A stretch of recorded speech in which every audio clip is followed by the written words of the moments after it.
Assalamualaikum warahmatullahi wabarakatuh. Bismillahirrahmanirrahim. Kisah Habib Umar dan sebuah tim sepak bola. Kala itu usia Habib Umar masih sangat muda. Habib Ali Al-Jufri mengisahkan awal mula dakwah Habib Umar. Suatu hari ketika beliau keluar dari masjid, ada segerombolan anak muda bertanya kepada Habib Umar, "Habib, menurut Anda sepak bola halal atau haram?"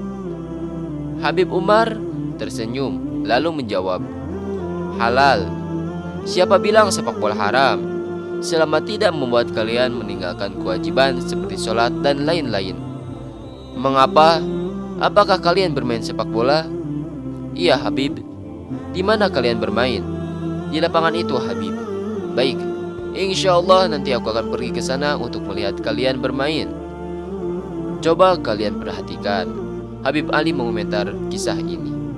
"Jika sekarang kalian melihat Habib Umar hanya mengajar, berceramah dan lain-lain, jangan kalian pikir nanti kalian pulang ke negara kalian masing-masing, kalian hanya akan duduk di masjid atau pesantren saja dan menunggu orang-orang datang kepada kalian. Kalian juga harus datang kepada mereka agar kalian tahu keadaan masyarakat di sekitar kalian." Sejak saat itu, tiap harinya Habib Umar seringkali turun ke lapangan, berkumpul, bercanda, dan tentunya melihat permainan mereka. Ketika Habib Umar sudah mulai akrab dan dekat dengan mereka, beliau berkata, "Aku sangat ingin melihat permainan kalian, tapi ada satu masalah." "Masalah apa Habib?" "Kalian bermain memakai celana pendek yang tidak menutupi aurat, sedangkan menurut ulama kita, melihat aurat hukumnya haram." "Jangan khawatir Habib, insya Allah mulai esok kami akan semua menutup aurat kami. Yang penting Habib selalu hadir bersama kami." Lihatlah, Habib Ali mengomentari kembali, bagaimana dakwah itu harus dengan cara pelan dan perlahan. Jika dari awal Habib sudah berkata seperti itu kepada mereka, maka jelas mereka tak akan pernah menerima nasihat beliau. Suatu hari mereka berkata kepada Habib, "Habib, kami akan menghadapi turnamen penting. Pemenang turnamen ini akan mendapat piala. Kami ingin Habib hadir dan menyaksikan permainan kami." "Dari mana kalian mendapatkan piala itu?" "Dari kami sendiri. Semua timnya akan bertanding patungan dan hasilnya kami belikan piala." "Itu haram hukumnya karena termasuk judi." Habib memberi mereka arahan. "Jadi bagaimana solusinya Habib?" "Sebuah turnamen harus ada pialanya. Jika hadiahnya dari peserta, maka itu judi. Kalau begitu, biar aku saja yang membeli pialanya." Akhirnya beliaulah yang membeli piala yang menjadi hadiah utama turnamen tersebut. Padahal kehidupan ekonomi beliau pada waktu itu jauh dari kata mencukupi. Dengan metode berdakwah seperti itu, Habib Umar bisa mengambil hati para pemuda tersebut. Hingga suatu hari beliau berkata kepada mereka, "Aku sudah sering datang ke tempat kalian. Sekarang giliran kalian berkunjung ke tempatku." Kala itu Habib Umar masih belajar dan mengajar di Ribat Baydha, pesantren asuhan Habib Muhammad Al-Hadar, guru yang juga mertua beliau. "Habib, kami ingin ke sana, tapi kami malu."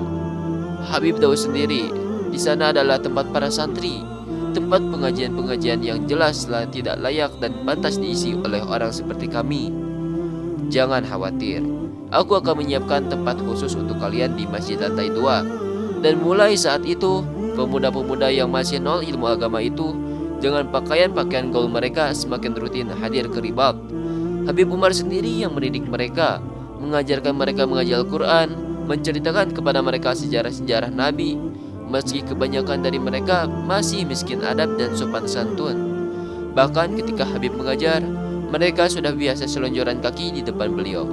Tapi Habib tetap sabar membimbing mereka satu persatu. Kalian tahu, pungkas Habib Ali, para pemuda pemain sepak bola itu berkat dakwah cinta dan kasih sayang Habib Umar, sekarang merekalah yang mengisi mimbar-mimbar masjid di kota Baydha. Merekalah yang menghidupkan aktivitas dakwah di Baydha dan sekitarnya.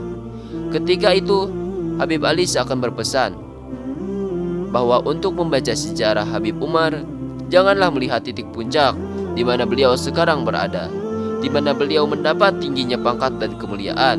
Tapi lihatlah jauh ke belakang sana, di mana beliau dengan ketulusan, kesungguhan, dan jerih payah beliau bisa mendapatkan semua kemuliaan yang bisa kita saksikan saat ini.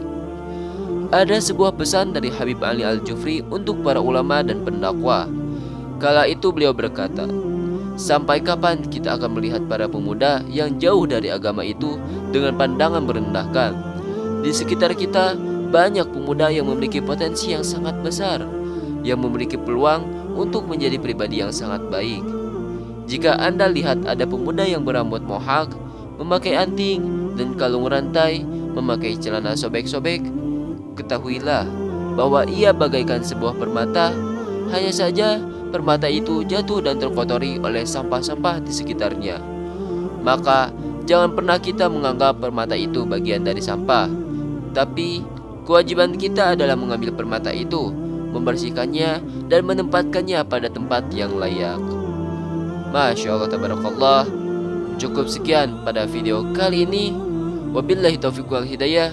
Wassalamualaikum warahmatullahi wabarakatuh.